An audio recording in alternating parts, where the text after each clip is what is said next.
നമ്മുടെ കയ്യിലുള്ള ബൾക്കായിട്ടുള്ള ഫോട്ടോസ് വളരെ ഈസിയായി വളരെ സമയലാഭത്തോടു കൂടി സോർട്ട് ചെയ്തെടുക്കാവുന്ന ഒരു അഡോബി ആപ്ലിക്കേഷനാണ് നമ്മളിന്ന് പരിചയപ്പെടുന്നത്.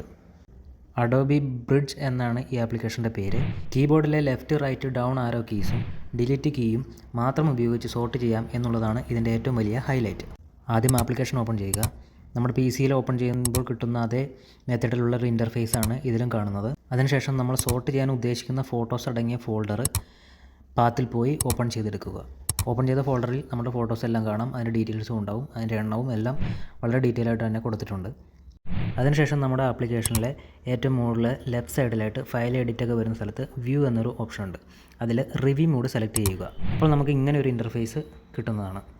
ഇതിൽ ഫോട്ടോസ് ക്യൂ ആയിട്ട് നിൽക്കുന്നത് പോലെ ഒരു റൗണ്ട് ഷേപ്പിൽ നമുക്ക് കാണാം. ഇനി കീബോർഡിലെ ലെഫ്റ്റ് റൈറ്റ് കീസ് ഉപയോഗിച്ച് നമുക്ക് ഓർഡറിലുള്ള ഫോട്ടോസ് കാണാൻ പറ്റും. ഇങ്ങനെ കാണുന്ന ഇമേജിൽ നമുക്ക് ആവശ്യമുള്ള ഇമേജസ് ഡൗൺ ആരോ ഉപയോഗിച്ച് സെലക്ട് ചെയ്യാം. അതാണ് സെലക്ട് ബട്ടണായിട്ട് ഇവിടെ ആക്ട് ചെയ്യുന്നത്. ഈ വെഡ്ഡിങ് ഫോട്ടോഗ്രാഫി മേഖലയിലൊക്കെ വർക്ക് ചെയ്യുന്നവർക്ക് വളരെ ഈസി ആയിട്ട് ഫോട്ടോസ് സോർട്ട് ചെയ്തെടുക്കാവുന്ന ഒരു ആപ്ലിക്കേഷൻ തന്നെയാണിത്. ഇനി ഇതിനകത്ത് കണ്ണടച്ചിട്ടുണ്ടോ, ഇപ്പോൾ വെഡ്ഡിങ് വർക്കുകൾ ഫോട്ടോസാണ് സെലക്ട് ചെയ്യുന്നതെങ്കിൽ അതിൽ കണ്ണടച്ചിട്ടുണ്ടോ എന്നൊക്കെ നോക്കാനായിട്ട് ഇവിടെ ഒരു സൂം ആരോ ഉണ്ട്. അപ്പോൾ നമ്മുടെ ഫോണിലുള്ള ബൾക്കായിട്ടുള്ള ഫോട്ടോസ് ആയാലും ഇതുപോലെ സിസ്റ്റത്തിലേക്ക് ഓപ്പൺ ചെയ്ത് വളരെ എളുപ്പത്തിൽ സോർട്ട് ചെയ്തെടുക്കാവുന്നതാണ്. നമ്മൾ ഒരുപാട് സമയം ചിലവാക്കി സോർട്ട് ചെയ്യാനേക്കാളും വളരെ ഈസി ആയിട്ട് ഇതിനകത്ത് സോർട്ട് ചെയ്തെടുക്കാവുന്നതാണ്. ഇങ്ങനെ ആവശ്യമുള്ള ഫോട്ടോസ് എല്ലാം നമ്മൾ സെലക്ട് ചെയ്ത ശേഷം നമ്മുടെ ഇൻ്റർഫേസിൻ്റെ ഏറ്റവും മുകളിൽ റൈറ്റ് സൈഡിലായിട്ടൊരു ഇൻറ്റു ബട്ടൺ ഉണ്ട്.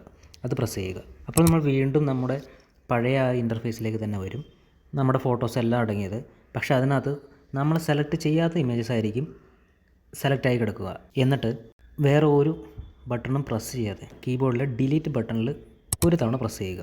അപ്പോൾ നമുക്ക് ഇങ്ങനെ ഒരു ഓപ്ഷൻ വരും. അതിൽ റിജക്റ്റ്, ക്യാൻസൽ, ഡിലീറ്റ് എന്നിങ്ങനെ 3 ഓപ്ഷൻസ് ഉണ്ട്. അതിൽ ഡിലീറ്റ് കൊടുക്കുക, ഓക്കെ കൊടുക്കുക. കുറച്ച് സമയം പ്രോസസ്സിങ്ങിനായിട്ട് കൊടുക്കുക. കുറച്ച് സമയത്തിൻ്റെ പ്രോസസ്സിങ് കഴിഞ്ഞ ശേഷം നമുക്ക് ആവശ്യമുള്ള ഫോട്ടോസ് മാത്രം ആ ഫോൾഡറിലുണ്ടാവും. ബാക്കിയെല്ലാം ഡിലീറ്റ് ആയിട്ടുണ്ടാവും. നിങ്ങൾക്കിതിൽ എണ്ണം നോക്കിയാൽ അറിയാൻ പറ്റും.